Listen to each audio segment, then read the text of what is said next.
श्रीशैले दयापात्रं दीभक्त्यादिगुणार्णवं यतीन्द्रप्रवणं वन्दे रम्यजामाधरं मुनिं लक्ष्मीनाथसमारम्भां नादयामनमद्भयाम् अस्मदाचार्यपर्यन्तां वन्दे गुरुपरम्परां भक्तामृतं विश्वजानूनमोदनं सर्वार्थं श्रीषडगोपवाग्भयं शकस्ससाहोपनिषत्समागमं நமாம்யகம் திராவிடவேதசாகரம்.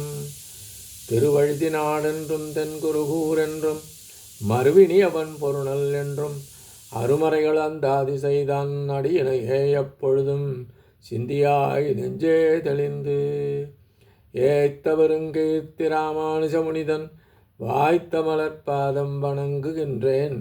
ஆய்த்த பெரும் சீராச்சடகோபன் செந்தமிழ் வேதம் தரிக்கும் பெறாத உள்ளம் பெற. எம்பெருமான் திருவருளாலே ஆச்சாரியன் அனுக்கிரகத்தாலே கடந்த பல தினங்களாக நம்மாழ்வார் அருளிச் செய்த திருவாய்மொழியினை நாம் அனுபவித்து வருகிறோம். இன்றைய தினம் நாம் காண இருப்பது 2ஆம் பத்து 1ஆம் பதிகம் 10ஆம் பாசுரம்.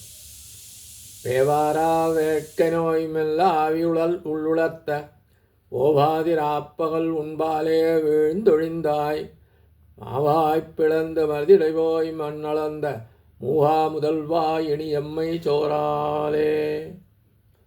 வேவு ஆறா வேட்கை நோய் மெல் ஆவியுள் உலர்த்த ஓவாது ஈராப்பகல் உண்பாலே வீழ்த்தொழிந்தாய் மாவாய்ப் பிளந்து மருதிடை போய் மண்ணளந்த மூவா முதல்வா இனியம்மை சோரேலே என்று பராங்குஜநாயகி பாவத்தில் உள்ள ஆழ்வார் இந்த பாசுரத்திலே அருளிச் செய்துள்ளார்.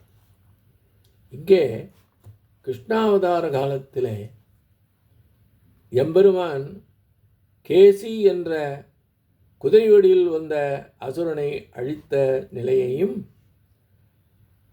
வாமனனாகத் தோன்றி மகாபலி சக்கரவர்த்தியிடம் மூவடி மண்கேட்டு உலகத்தினை மீட்டெடுத்ததையும் ஆழ்வார் தன் கண்முன்னே நிலைநிறுத்தி இந்த பாசுரத்திலே சேதனர்களுக்கு எம்பெருமானினுடைய அந்த திரு அவதாரங்களை உணர்த்துகின்றார்.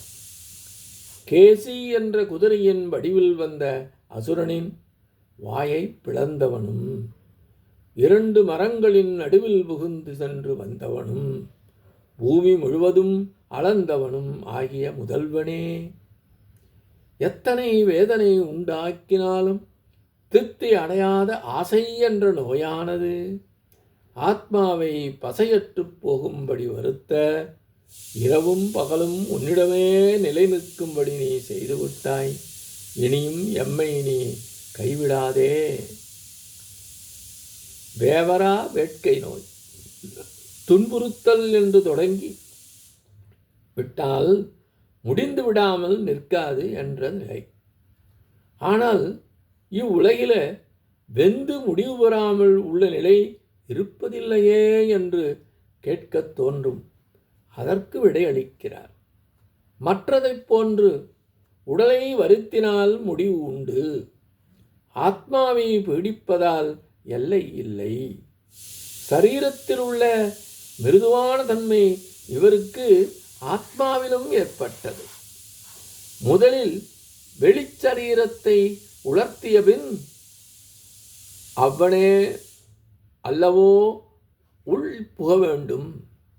முதலிலேயே உள்ளில் உலர்த்துவது எப்படி என்ற கேள்வி எழக்கூடுமல்லவா?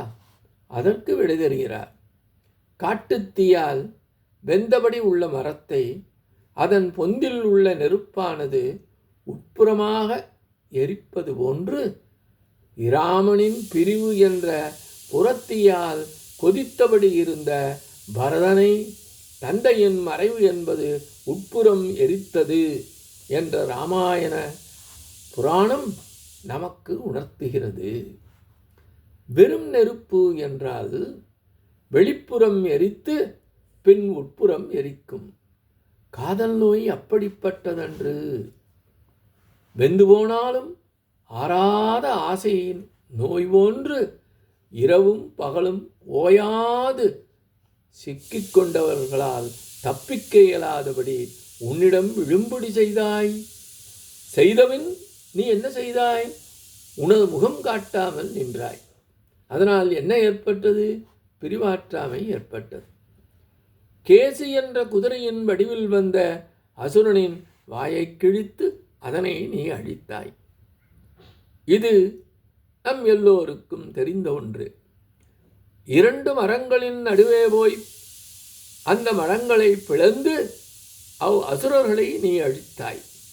அடுத்து மகாபலி அபகரித்து கொண்ட பூமியை வஞ்சனை செய்து நீ மீட்டெடுத்தாய்.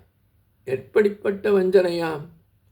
வாமனனாக சென்று மூவடி மண் தா என்று கேட்டு அவன் தருகிறேன் என்று நீர் விட்டபின் நீ திருவிக்கிரமாக உயர்ந்து அந்த 3 அடியில எல்லா உலகங்களையும் நீ மீட்டெடுத்தாயே. இப்படி பல விவகாரங்கள் செய்த பின்னரும் எனது அடியார்களுக்கு நான் ஏதும் செய்யவில்லை என்று குறைப்பட்டு நின்றாய் என்கின்றார். இந்திரனுக்காக மகாபலியிடம் சென்று யாசித்து தன்னுடைய உடைமையான அந்த உலகங்களையெல்லாம் மீட்டெடுத்தான். அது அவனுக்காக அல்ல, இந்திரனுக்காக, அவனுடைய அடியாருக்காக. இப்படி உலகில் உள்ள அடியார்கள் எல்லோருக்கும் எல்லா விதமான உபகாரங்களை பலவிதமான அவதாரங்கள் எடுத்து செய்த எம்பெருமான் மனதிலே குறைப்பட்டு நின்றாயாம். என்ன குறைப்பட்டு நின்றாய்? எனது அடியார்களுக்கு நாம் ஒன்றும் செய்யவில்லையே என்று குறைப்பட்டு நின்றாயாம். கேசி முதலான அசுரர்களை அழிப்பது போன்று தனது விரோதிகளை நீக்கும் விதமாக அவன் வந்து திருமுகம் காட்ட வேண்டும் என்று பராங்குச நாயகி கூறுவதாக இப்பாசுர விளக்கம் அமைகின்றது. இத்தோடு இந்த காலம் பேசுகின்றோம். எம்பெருமான் திருவடிகளே சரணம். நம்மாழ்வார் திருவடிகளே சரணம்.